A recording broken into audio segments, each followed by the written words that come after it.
We are critical of this gay philosophy and gay way of life. As police begin to enforce new laws that criminalise same-sex marriage. There's a horrendous new phenomenon known as corrective rape. She's a lesbian attacked for being un-African. Of course, they are disgusting. It's un-African, it's unethical, it's ungodly. When sexual orientation came for the first time, it really shook the system. C'est un virus nouveau qui date depuis quelques années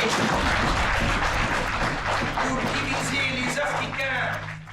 We understand, you think this is vile, you think this is un-African, unholy, good. But we are human. Can you stop killing us? Can you stop torturing us? Can you stop raping us? Can you stop forcing us out of our homes, out of our jobs, out of our communities, and out of our churches? Can you stop? Silence about your issues is just like death to life. And I can't afford to die by not speaking. I would rather speak.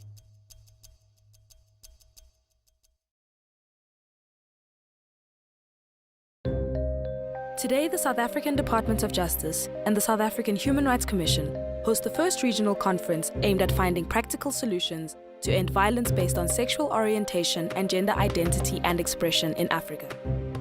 At last count, I counted about 75 countries that criminalizes consensual sexual acts between adults of the same sex. This is the first regional conference of its kind, where civil society, human rights institutions, and sexual rights activists gather with government representatives from across the continent to discuss ways to implement Resolution 275, an anti-violence resolution adopted by the African Commission in 2014.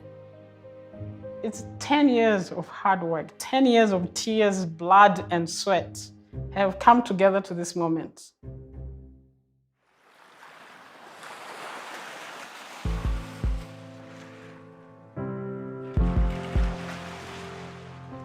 Everyone has got a role, right? So even the charter itself sets out areas for cooperation between the AU and the African Commission.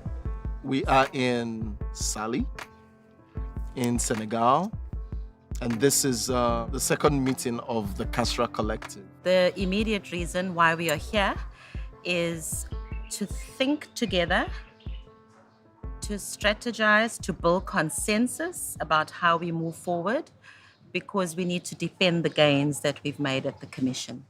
CASRA is made up of the Coalition of African Lesbians, CAL, Heartland Alliance, African Men for Sexual Health and Rights, AMSHA, and the Initiative for Strategic Litigation in Africa, ISLA.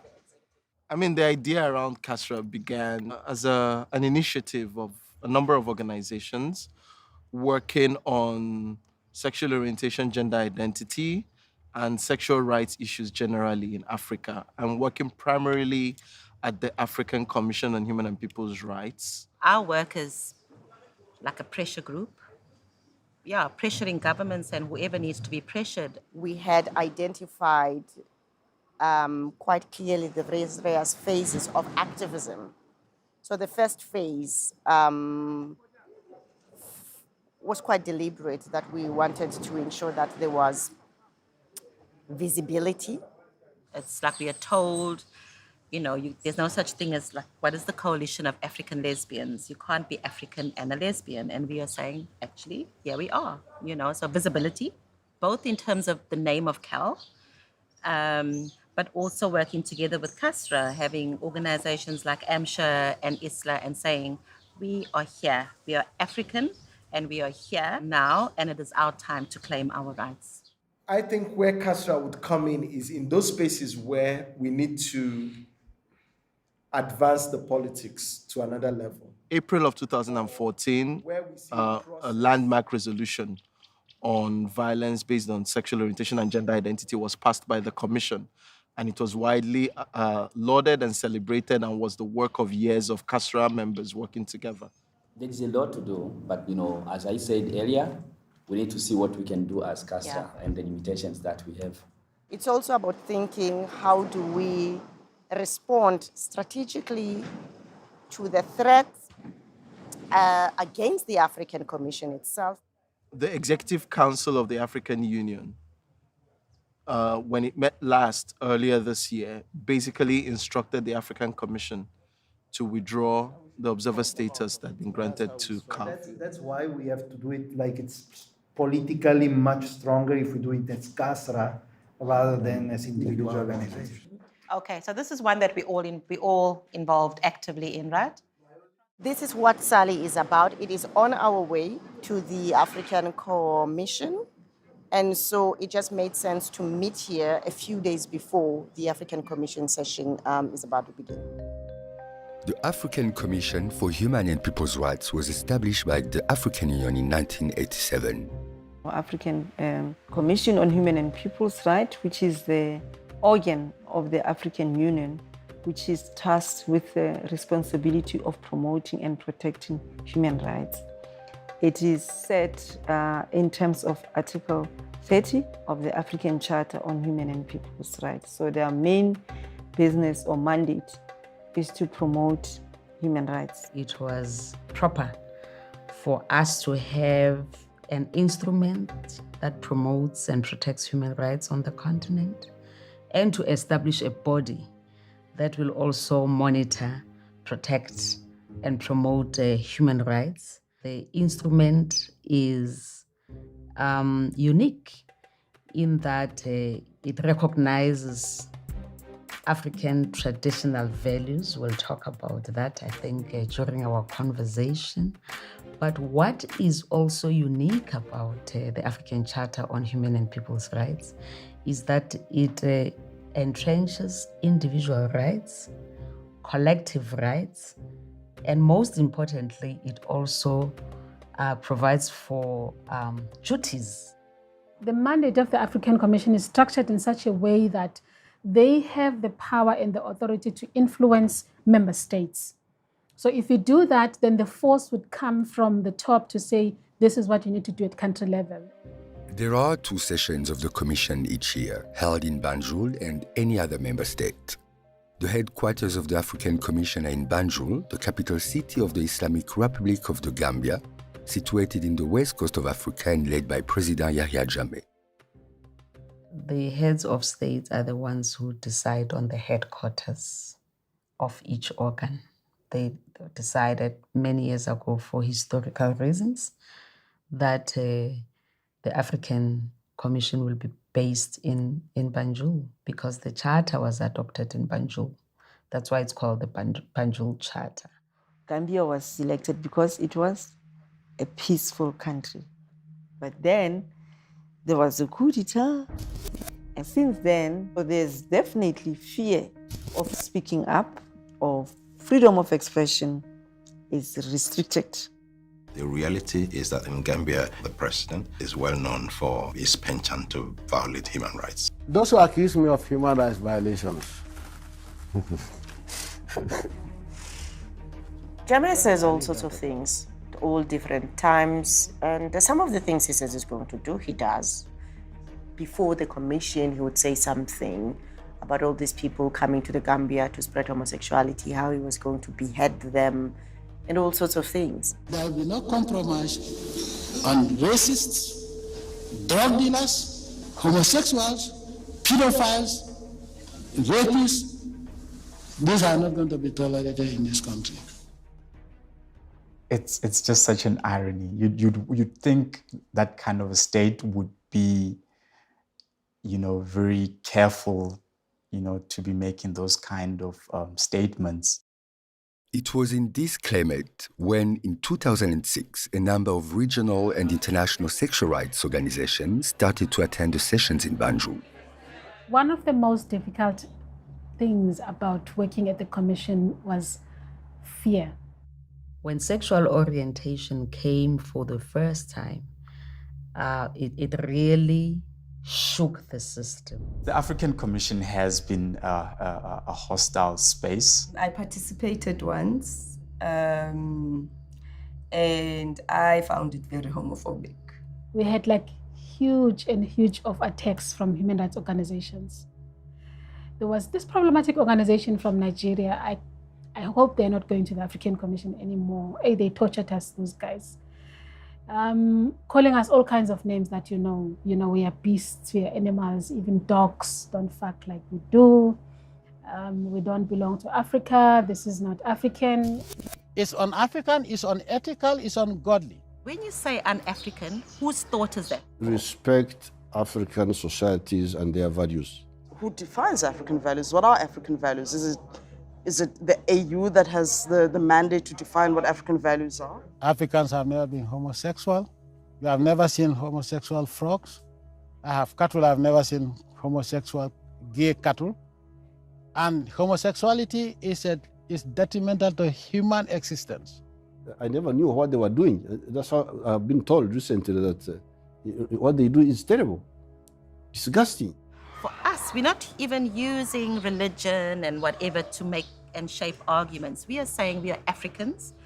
Some of the best thinkers globally that have contributed to global consciousness are Africans, and we want to think for ourselves. And so when you say un-African, whose thought is that? At the heart of African values, Ubuntu as we call it, is respect for human dignity.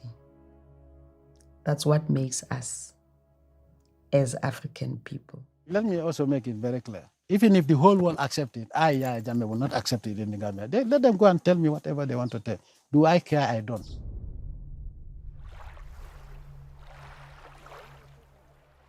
Due to the wide criminalization of consensual same-sex activity between adults in Africa, even further, the denial of the existence of these communities, therefore the denial of access to services by these communities all through the continent, has motivated a number of advocates around the continent who work on these issues in their countries to come together to raise an African voice. Positioning ourselves as members of civil society, as people who were there to learn, as people who had an agenda around a specific set of rights for lesbian, gay, bisexual, and transgender people, yes, but also as people who wanted to be part of a broader human rights discussion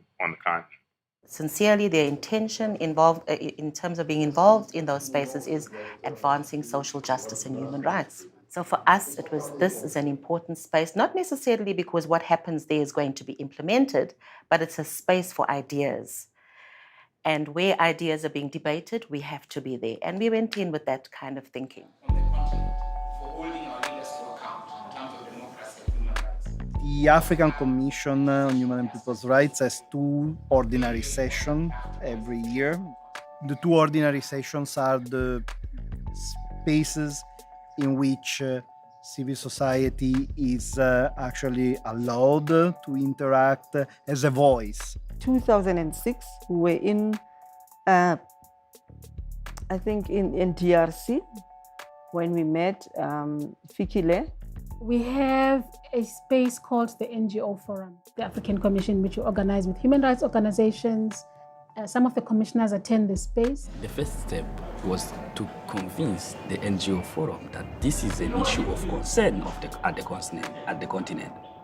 This was not obvious, this was not easy. What would happen is that even the human rights organizations are calling us names, in the space when we are talking, and some of them would literally walk out. And that space is a very powerful space in a sense that the resolutions that are passed by the African Commission at the end of the session come from that space. They're formulated there. They're working groups. So we would not be able to participate in those working groups because we are not part of the agenda. Every time we try to make an effort to be on the agenda, civil society groups, human rights defenders did not want to hear anything about it. They thought it was a distraction. There were all sorts of other human rights violations. Why were people focusing on this? Why was such a lot of money spent on this? People are dying from conflict and all sorts of things. So this kind of oppression Olympics, who is a worthy victim and who's not. They seem to think that we were imposing on a space that we didn't belong to. And so there was open hostility, and nobody wanted to hear about how people were impacted, how people's lives were violated on a daily basis. We started to form alliances with some of the, some of the friendly human rights organizations. One of the instrumental organizations that bought into our story was HURISA. But also Colette as a person, she was sitting in the committee of the NGO forum. So she was able from inside to navigate the space. So you needed those kinds of voices. It was not an easy relationship. There are some areas where we do not agree, even in terms of strategy, because people like Colette, for example, they do soft diplomacy. Fikile was not very sure about this NGO forum, how it should be received. So she was busy doing her own mobilization, engagement, and engaging people and talking about it. There's no point for us getting people into the room who are going to say that you cannot do this, you cannot do that, or the commission is going to be so angry. We fought. We had to make the space ungovernable. Actually, there was a picket that was organized by Carl, Paul was also there. There were quite a number of them. It almost got physical in the space, honestly. It was rough. You know, Jewel, I'm talking about myself, Jewel Nana, Kasha, Jacqueline Kasha, Victor Mukasa. I'm just counting the radical heads in the room who are like, we don't care, we are going to do this. So we did this sitting thing and we closed our mouth as a symbol of being silenced in the space, and it stood. And Colette freaked out. They will have their own separate meeting, closed door there. They have group of people. When we do resolutions, we just see people appearing. That was not proper.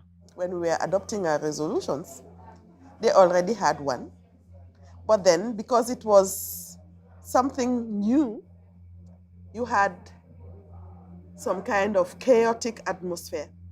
We started, running and parallel meeting. Okay, you have your meeting, you don't want us to talk in the meeting, then we can run our parallel meeting. Maybe then for them it was proper maybe to understand how the system operates, but to separate themselves, to exclude themselves, they are the ones who created that. And I said, Nana, at the next session, I'm going to give you a whole day, the first day. So you come and share with us what these issues are, because it seems there is a fear, people don't know what it's about. And before we can advocate for it, we need to know what it's about. The NGO forum agreed to give space for people to begin the conversation. So this was billed as the beginning of the conversation. The following session, he came with his team, a large group of people that he sponsored, and they went to town. They had to listen to us, they had to put us on the program. And that is basically how it happened. And since that moment, we have been in the NGO forum program. Having been able to create a voice and be visible in policy forums such as the African Union and the African Commission on Human and People's Rights, that has been AMSHA's greatest achievement so far. And that's where the science event, in fact, came from. It has been institutionalized from a kind of robber attitude. If you came here with a serious agenda, you need a space that allows for deep conversation. Sort of like to touch on relevant issues for the work that we are doing, whether it's offering introduction to sort of newcomers, see how the system works, or on specific issues of interest of different NGOs around litigation. That's why we started with the side events. In 2008, the Coalition of African Lesbians, a regional feminist organization representing numerous organizations across the continent, applied for observer status at the Commission. So the African Commission became our organizing space. It became, it became a political issue, and we deliberately said we wanted an application as the Coalition of African Lesbians. CAL is a women's rights organization. We believe in social justice for all, and we see the oppression of women, and we hate it. And we're here to fight and to resist it. We are resistors, we are activists. The membership here, CAL, was predominantly Southern Africa, South Africa, Zimbabwe, Mozambique, Angola, Botswana, and we had in East Africa, Uganda, Rwanda, Tanzania, and Burundi. And then we also had in West Africa, Ghana, Nigeria in particular, and Sierra Leone. CAL works with women living with HIV and AIDS, sex workers, you know, a list of women. And a lot of it is around sexual rights. A lot of it is about autonomy. It's about owning who we are and an embodiment of our sexuality. We're not lawyers.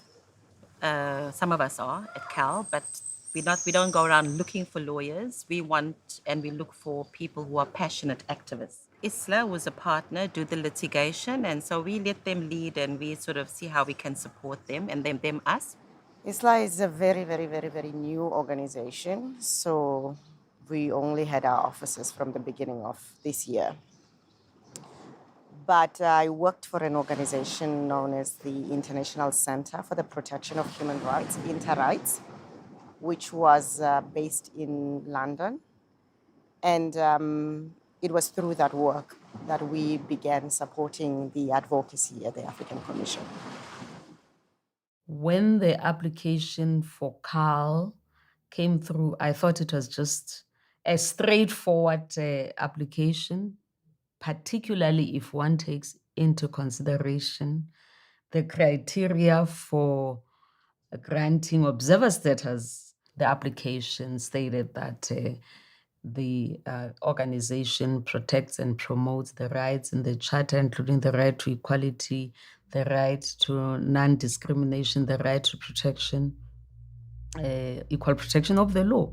So I must say that I moved the application quite naively. And I was quite shocked by the reaction that followed. I think the first thing is women's sexuality often terrifies people. We should not have a sexuality. It's men who have sexuality, and we are the objects of men's sexuality. How dare you even think that you can be have observer status? How can this be a human rights issue? It's you and someone once called it, you women and your exotic pleasures. That was part of that reaction. It was a knee-jerk reaction. It took 2 years for the commission to come back with a response. At every session, the response was, we're deferring the response because we're still discussing amongst ourselves. There were times when CAL was advised by well-meaning people that you could actually get observer status if you removed the word lesbians. Take out the lesbian, Maybe become the coalition of African women, ladies, something that's not lesbian. The likelihood of being granted observer status would be higher. And at that time, it was important for CAL to say that we are actually lesbians. We are not going to call ourselves, because this was a political decision, and we wanted the African Commission to recognize CAL as CAL is, or as CAL was constituted. Can you imagine losing the politics of who we are to change our name to get observer status? So there was no conversation there, It ended right there. We wrote a letter and said, this has been going on for X number of years. We've heard that the documents are lost, it's been postponed. Now we want to know what is the status of our application. And then we got that decline. When the application for observer status was rejected, the letter was in 3 to 4 sentences. Your application was rejected on the grounds that it does not promote the rights that are enshrined in the African Charter on Human and People's Rights.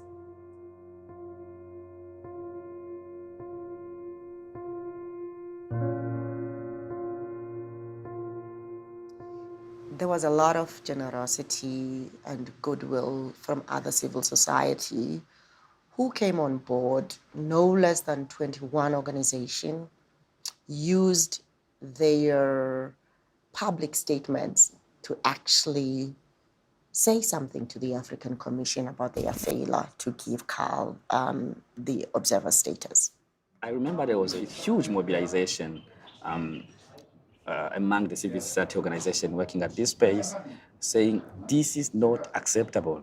Efforts were made by Center for Human Rights, URISA, and the collective of the NGO Forum. Every NGO showed so much solidarity that every statement, there was a paragraph, there were some sentences about CAL. Eventually, if you think about that 2010 meeting, October 2010, the NGO Forum put the Commission under tremendous pressure. For example, the fact that references to sexual reproductive health and rights, individuals despite or regardless of their sexual orientation and gender identity. I remember at some point, the commissioner said, can you just, not add anything else on CAL, because we've heard that 20 organizations already has, talked about. We've heard, can you just make your statement not allude to that? But, it was a strategy, If someone don't want to listen to you, you talk until the person tells you that, I've heard what you want to, the point that you want to make. So the questions then were, what do we do now? What's the next level of our advocacy? We came up with the idea of developing this resolution. The United Nations had just passed a resolution on sexual orientation and gender identity.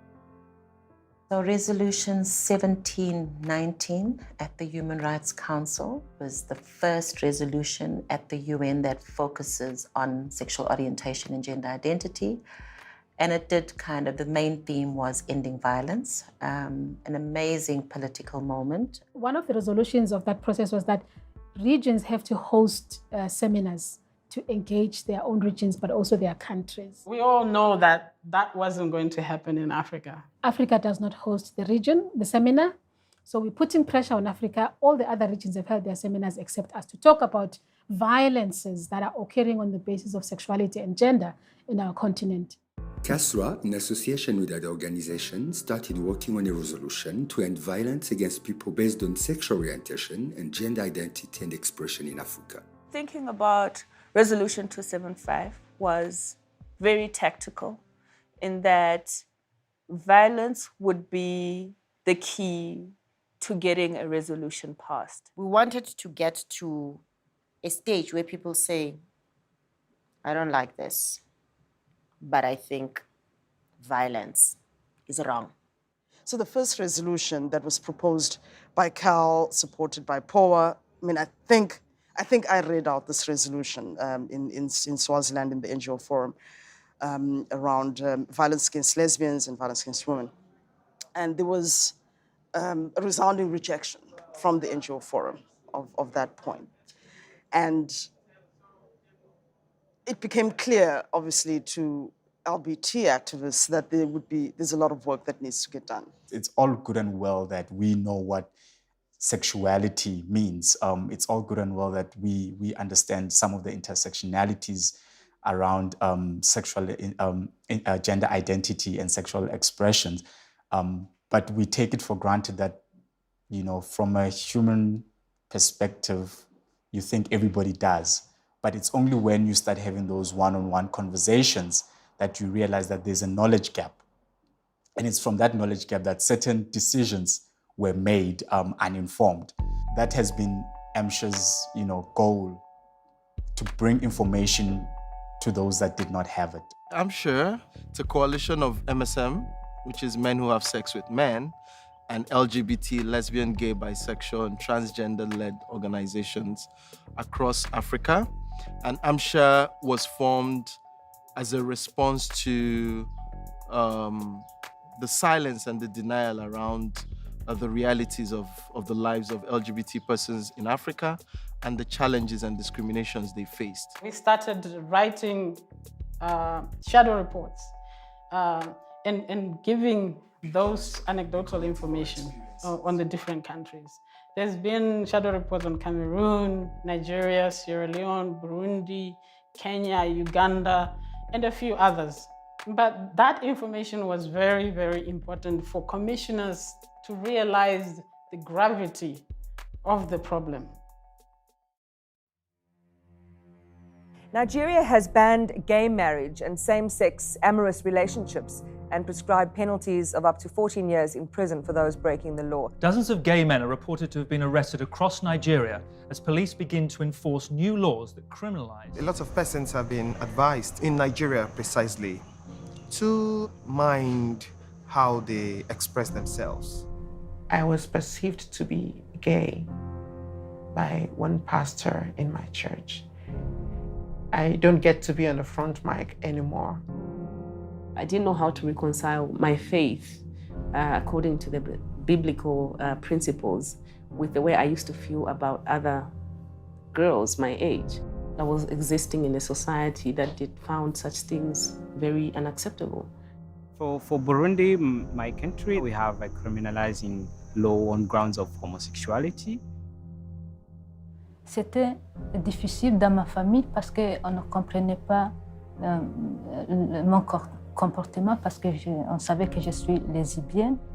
Une vie est vraiment difficile. Nous voulons faire paraître notre... Nous voulons faire savoir au public et au gouvernement camerounais que nous existons et que nous avons aussi des droits comme des autres, comme la population générale. I was sent home because of homosexuality in school. I was caught red-handed with a pole of mine, and my uncle was taking care of me. He disowned me. They have beaten me up. They have even raped me. I have been thrown out of where I live.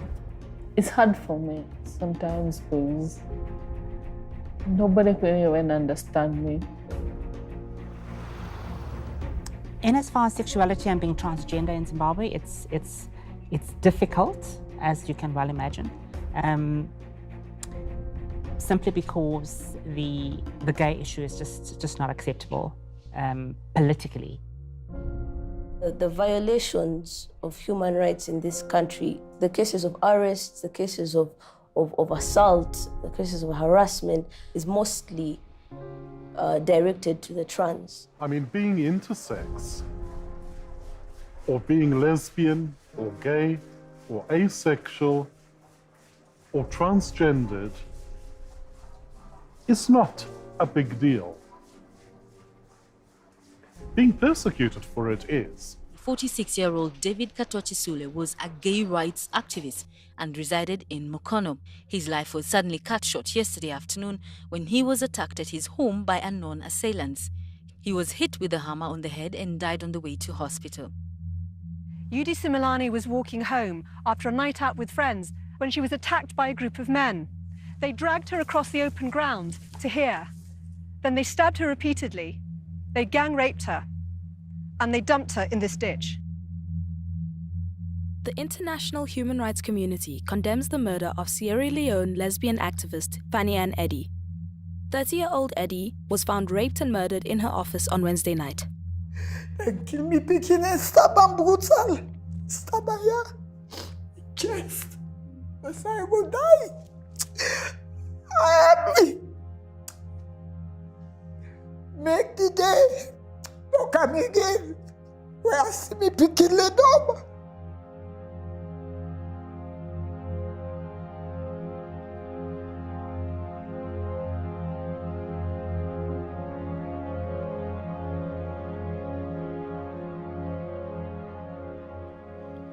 I applaud organizations who continue fighting in that space. But for me personally, I don't quite link it to the everyday realities. The cruelty continues and continues, you know.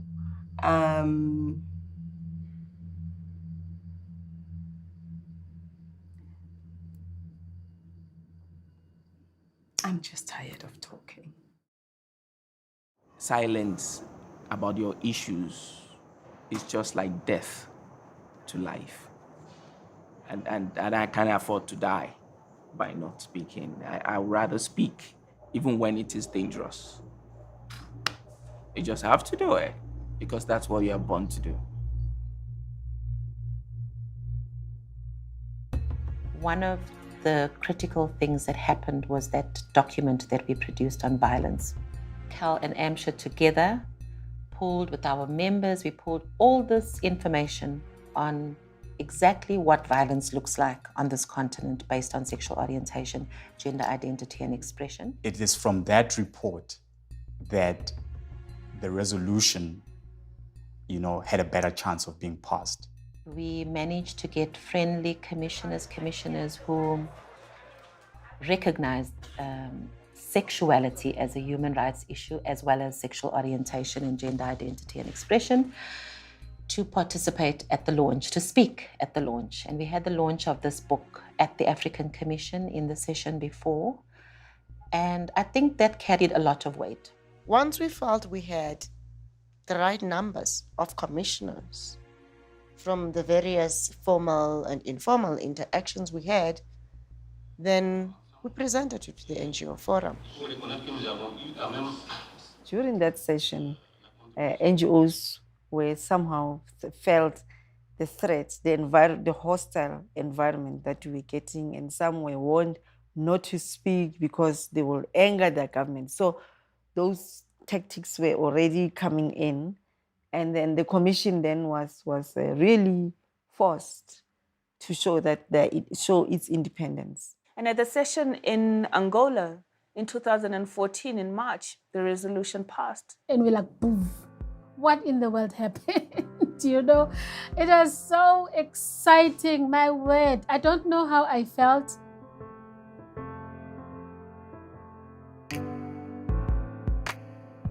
I said, eventually they came to a resolution.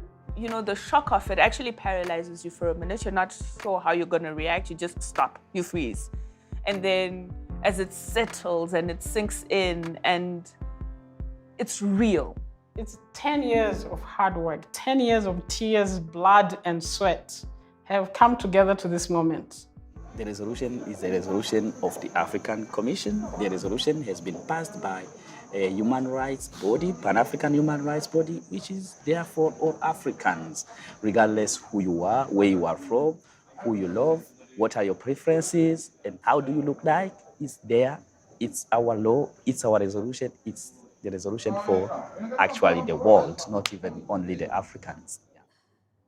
I could die and sleep in peace because of that resolution. It's not the end in itself, but for it to have happened on the African continent, I think that it's something that is worth recognizing after all the years of fighting. Resolution 275 was adopted in April 2015 at the 55th session of the African Commission. Inspired by this success, the Coalition of African Lesbians and Partners decided to reapply for observer status. After the resolution was adopted, we would see how CAL would apply because they've already included languages. So how is CAL going to get observer status? What other things can we use to build up to CAL reapplying and resubmitting an application? I was asked to draft a legal opinion, setting out, the various provisions in the charter. We looked at the rules of procedure of the commission. We looked at, what options CAL has in terms of dealing with rejection. And I advised that they should resubmit their application. Thank you, Chairperson. I'm presenting the application of the Coalition of African Lesbians. We're in that room. We've been told, yes, it's going to pass. We've been told, yes, it's been passed. On the other side, it's still a bit tricky. We're not sure what's going on. CAL meets the charter objectives, and this application also for observer status by CAL fulfills the criteria established by the African Commission for granting observer status to non-governmental organizations. I chair, the Secretariat recommends, and I support that we do accordingly accord observer status as an NGO to CAL. Thank you. CAL's observer status had already been granted in a private session and only needed to be adopted. Back to you, Chair. The Chair then says, this is outside of the normal procedure of what happens at the African Commission, right? Because once the person reading says we have granted, the Chair says, yes, adopted, well, you know, we all clap, it's done. The Chair then says, does anyone else here amongst the commissioners have anything to say? At that time, I think there were about 5 or 6 organizations that had been granted observer status, including CAL. But some commissioners saw it fit to open up the debate during the public session and reconsider in public the application. L'État a l'obligation d'assister la famille dans sa mission de gardienne de la morale et des valeurs traditionnelles reconnues par la communauté. For it to be reread and then referenced as not aligning, especially in a public gallery, was then I realized that trouble is brewing. This matter has remained very divisive, not only in Africa, but in Europe and in the Americas. And because of that, no common position has been agreed upon internationally. And then this public debate just broke out. Si c'était en Afrique du Sud seulement, moi, il n'y a pas de problème, les Sud-Africains ont accepté. Mais si ça doit aller au-delà de l'Afrique du Sud, là, ça pose problème. Well, the problem is that CAL's operations are not confined to the South African borders. So for them, they felt by granting them observer status, it would open them to actually go on a continent-wide recruitment process. D'organiser un lobbying pour défendre l'intérêt national? Non, pour défendre les lesbiennes. I was like, oh my God, like, we've just been granted observer status. Is it going? Is it going here and now? Like this? Is this it? C'est une décision unanime. Nous avons respecté la loi. Nous avons respecté la position la plus importante, la plus forte au sein de notre commission. Il n'est pas saignant, il n'est pas bien que nous venions nous mettre en spectacle ici. J'ai dit, Madame la Présidente. As you can hear the tone that's being set. Il est importé. C'est un virus nouveau qui date depuis quelques années pour diviser les Africains, pour les détourner des vrais problèmes qui s'opposent à eux. Commissioner Pansi stood up and said that this language is problematic, and I'm calling you, Vice Chair, to order. To the Deputy Chair of this commission, I heard him use the word virus. So the word, the use of the word virus. These are words that were used, and we know that use words like this, like cockroach and so on, were used in Rwanda and led to genocide. I think we could have handled the whole matter better than we did. Really, that was my frustration. And I just did not like the fact that our divisions were playing themselves out in public. Et le secrétariat a dit oui. L'enregistrement a été fait en Afrique du Sud. Les objectifs, ce n'est pas une organisation qui va aller au Mali ou au Maghreb ou à... Non. Commissioner Maiga, Commissioner Rengansu, Commissioner Mute now started speaking about this space is created to protect human rights. In the end, it's about the life of a person. It's about the life of a woman. It's about that woman who is forced to undergo corrective rape, because that's what it is. They say, we shall rape you so that you change your orientation. It is about that. So this discussion must not be about us. This discussion must be about those people. It must be about those vulnerable people. If this matter is going to divide the commission, we would rather hold it for the time being, and we to deliberate further on it. I shall submit. Thank you. Commissioner Pansy says no. Commissioner Rain says no. We are not deferring. We've had this conversation. We have granted this organization observer status. 3 of the commissioners also threatening to walk out,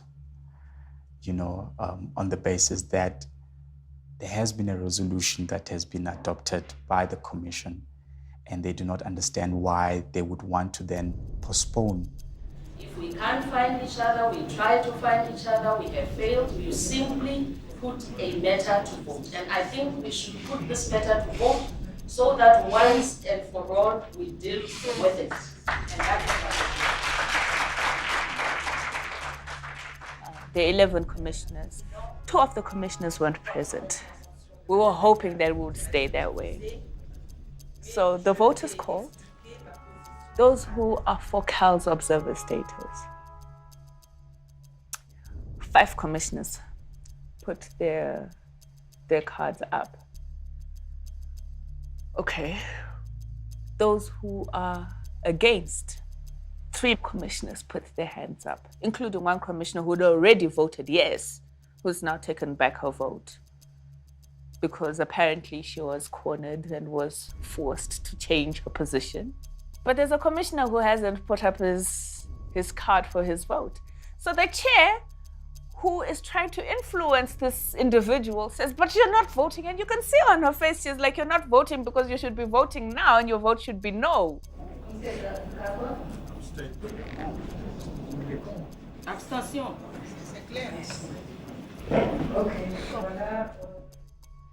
And because the other 2 commissioners aren't there who were in the red, that's how CAL got its vote.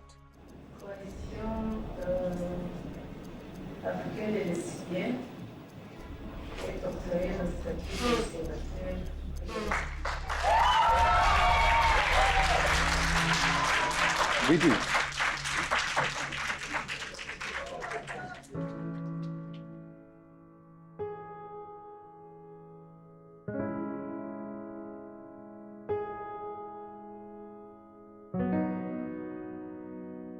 So the granting of observer status speaks to 2 fundamental rights that I can say are guaranteed in the African Charter. The right to freedom of expression, and I think the granting of that status has done that to us. We can express the right to freedom of assembly. We can assemble at the commission in our own voice, and it brings our dignity to be. When you speak in your own voice, how powerful it is. You can say, I am saying this. I am being killed. I am being murdered. I want you to hear.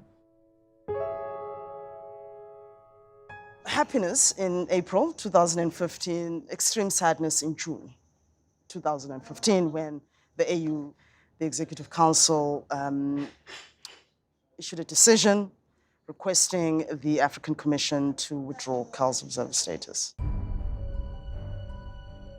The African Union's Executive Council sent a request to the African Commission to withdraw CAL's observer status.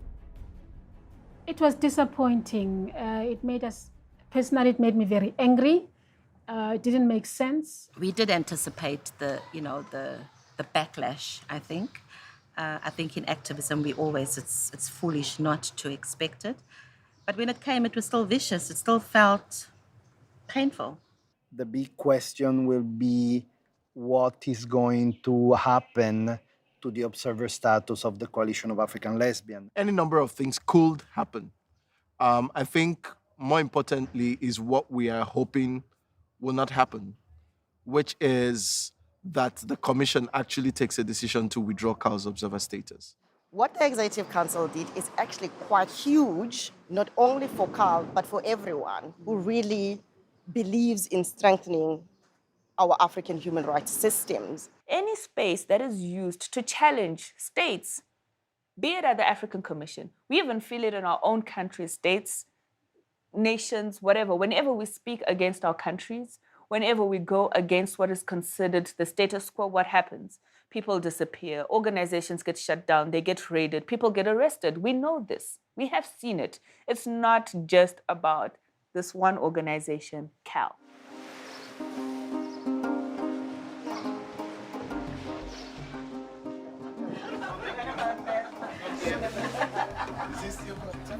We leave in a day and we all go off to the session in Banjul, the African Commission. This would be the next session at which the Commission will very likely decide how it proceeds with that directive of the Executive Council.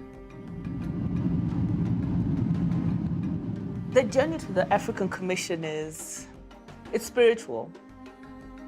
It's deeply spiritual. You have to get yourself into a zone. That trip alone, just starting from you getting your visa at the embassy at local level, is hectic. Between South Africa, Kenya, Ethiopia, Senegal, Ghana, Brussels, to get you to the Gambia 2 days later. Or you go to Senegal, you drive from the airport to the Gambia, and then you get a ferry too. Well, it's a long trip, and sometimes it's stressful because some immigration officers will ask you some questions, that can make your life just.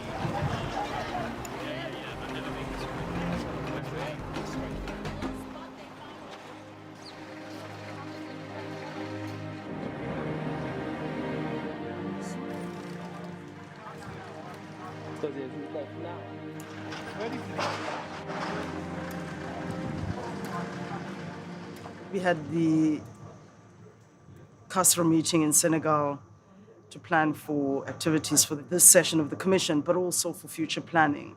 And our colleagues, Barry and Sbongile, were at this meeting, but also there was a death of another colleague, Joel Nana from Cameroon. So it was strategic to travel from Dakar to Cameroon to attend his funeral, which happened on Saturday. I'm not good at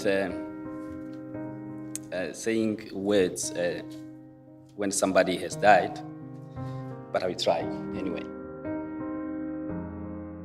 Joel was such an amazing person, and we all have amazing things to say. And he came to the forum, he rocked the forum. There was resistance, but together we were able to break that resistance. Who would have said that the Commission would come up with such a resolution? Who? Joel was a Pan-African and international personality. He also came from the Central African region and has worked very closely with us and was a dear friend to so many of us.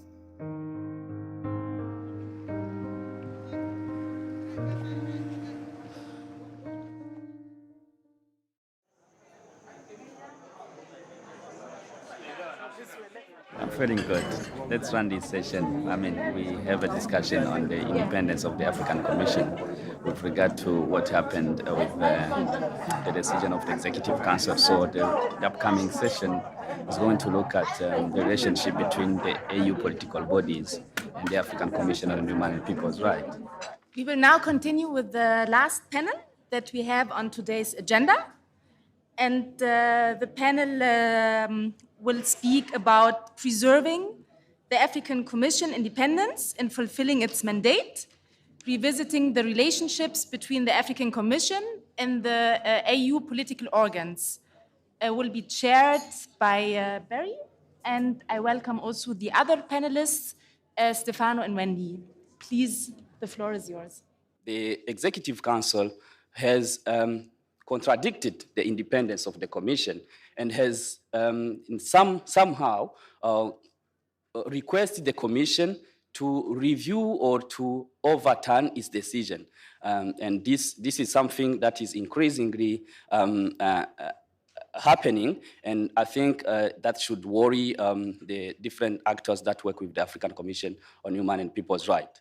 I don't think it's understatement to actually summarize it as probably the biggest threat to the very existence of the African Commission, not just its independence, but probably to its existence. This threat is real.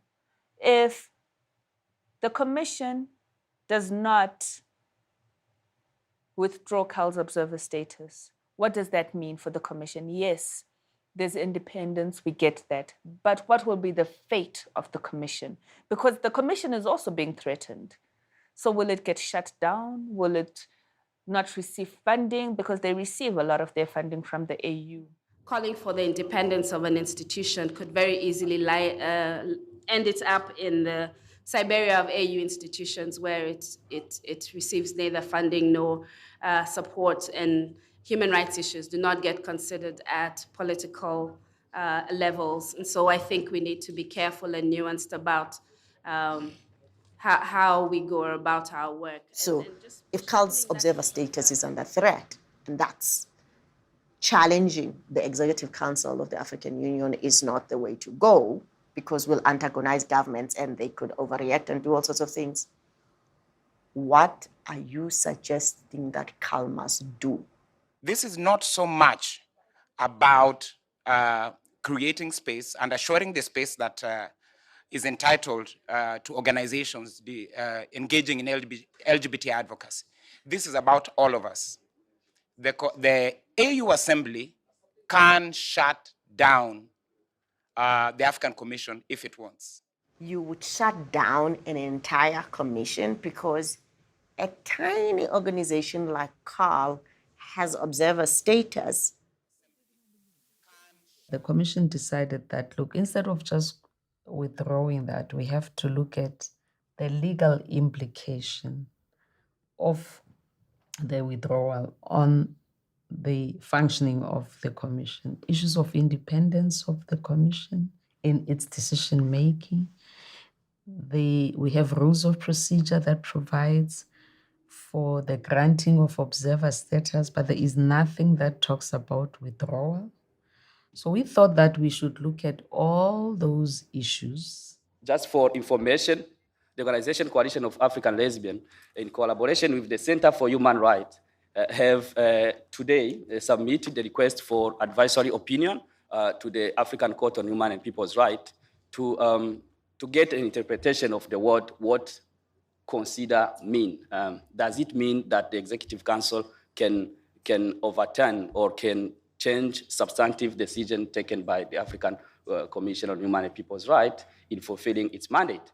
The decision of the court will have a major implication, positively or negatively, on the mandate of the Commission. Everyone is waiting to see what the African Commission will do. The advocacy has gone from critical mass to a critical few who continue to attend the Commission to defend the gains that have been made. In the meantime, the South African Department of Justice and the South African Human Rights Commission hosted a historic regional seminar. We are having the first seminar, and the topic of the seminar is finding practical solutions to ending violence and discrimination based on sexual orientation and gender identity and expression in Africa. I mean, come on. Here we are, here we are. And if we stay true to our messaging, that this is the start of a process, then we're on our way. It's a beginning of a conversation, and it's not an easy conversation. And I completely understand why other countries would not be the first ones to jump and say, let me host it. And so what we are encouraged by, it's still this goodwill towards the meeting, and that there are people who are willing to say, I'll be there.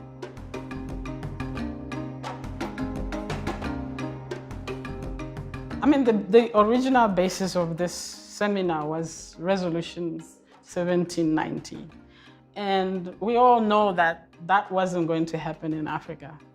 Resolution 275 gave us a fallback option, a very viable fallback option to discuss the same issues we would have discussed with Resolution 1790. And so I think it is important for that reason, that it's a homegrown, fully owned by NGOs in Africa. Bonjour, good morning. I'm hoping that we find this time as exciting time for us as Africans. And I really want to start by that round of applause to everyone who have put this together.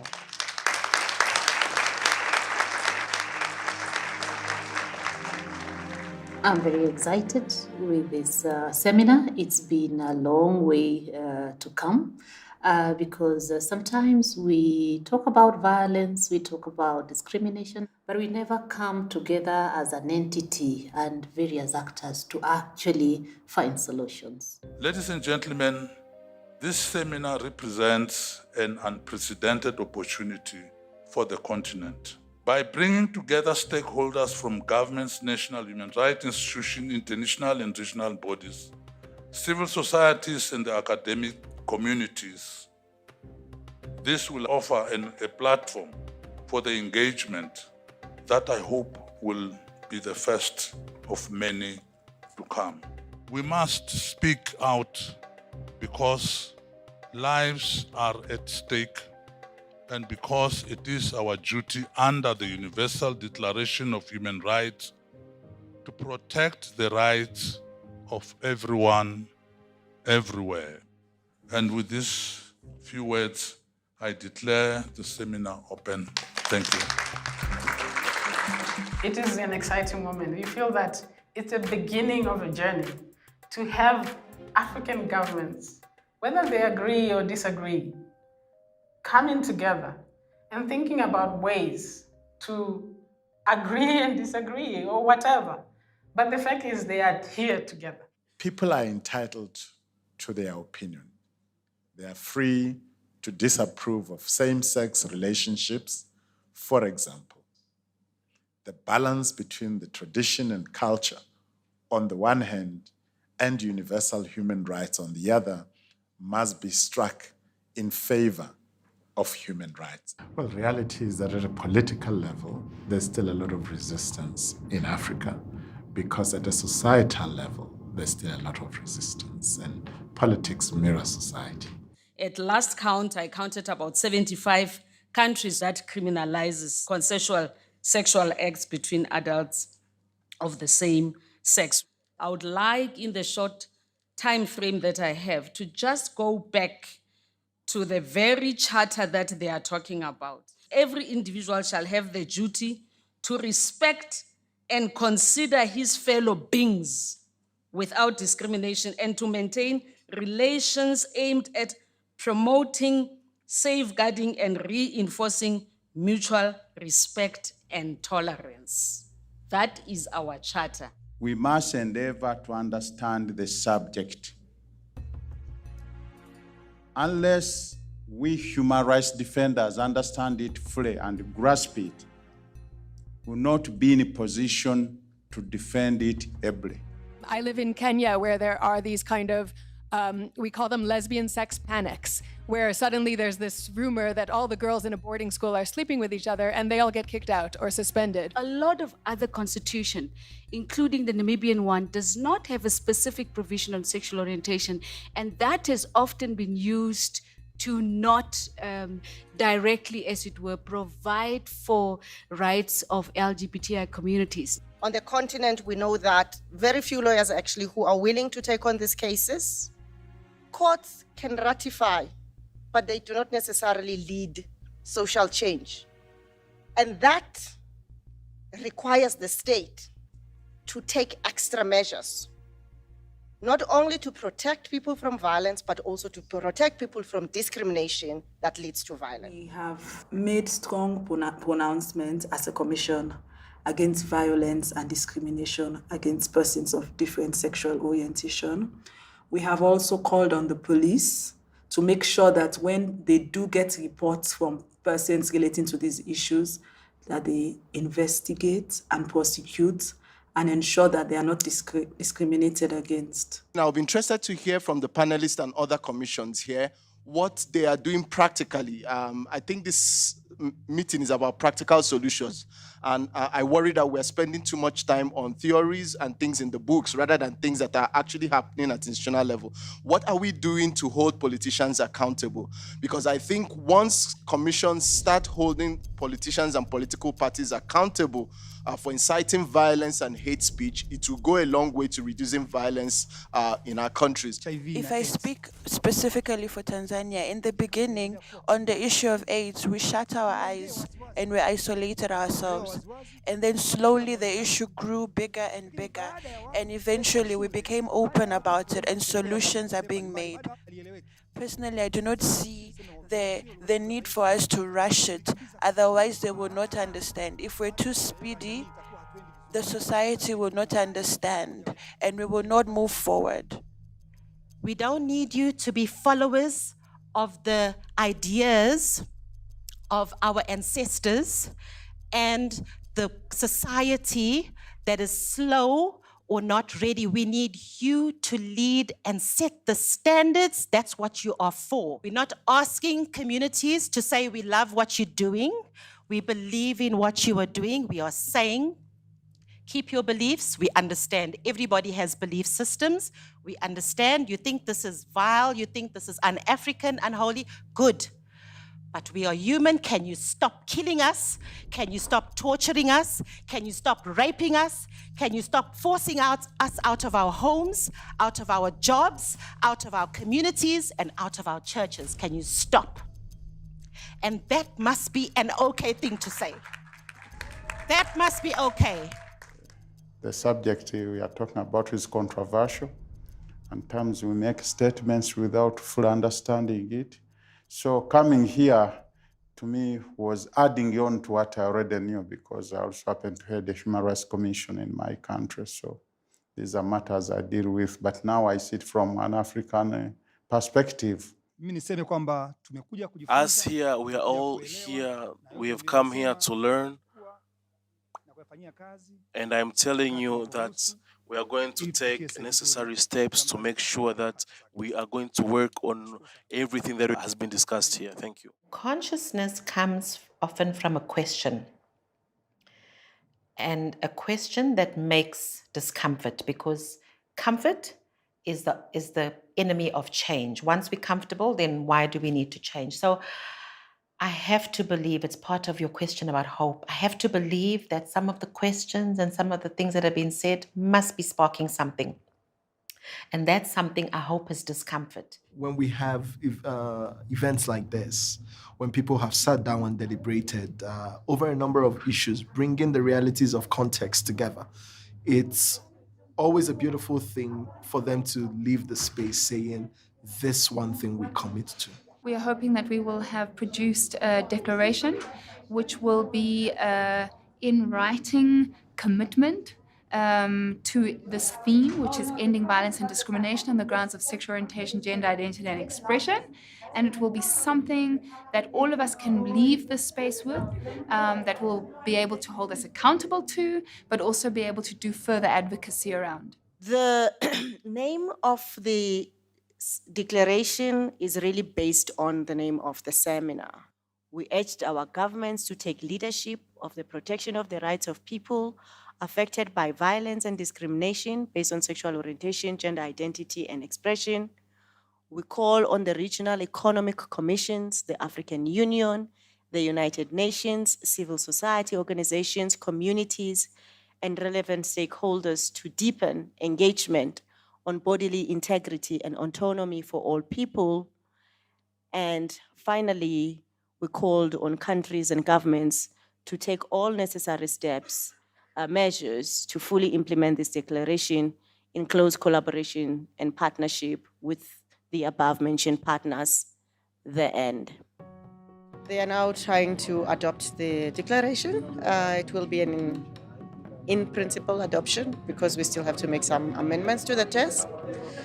But it all came together in the end, so we are quite happy. And Resolution 275 has a life, and all thanks to the African Commission, really. It's amazing. Whatever our concerns, it's just amazing to see words put to the ideas and the experiences and the analysis, like to see it up there in like clear words, succinct, and just the power of it. It's amazing. This is good. The declaration, although it's in draft, it's something that we can take forward, work on it, and we, from an organization point of view, can implement these things on ground level. It is a beginning, but it looks like it's a beginning of something that is definitely going to be a lot more inspiring and a lot more in-depth in terms of the way that we're looking at doing policy work around making 275 real. There's a sense of accomplishment. There's a sense of relief. And there's also a sense of nervousness. Simply because it has taken so long and so many people. And we've lost a couple of soldiers along the way in getting to this point.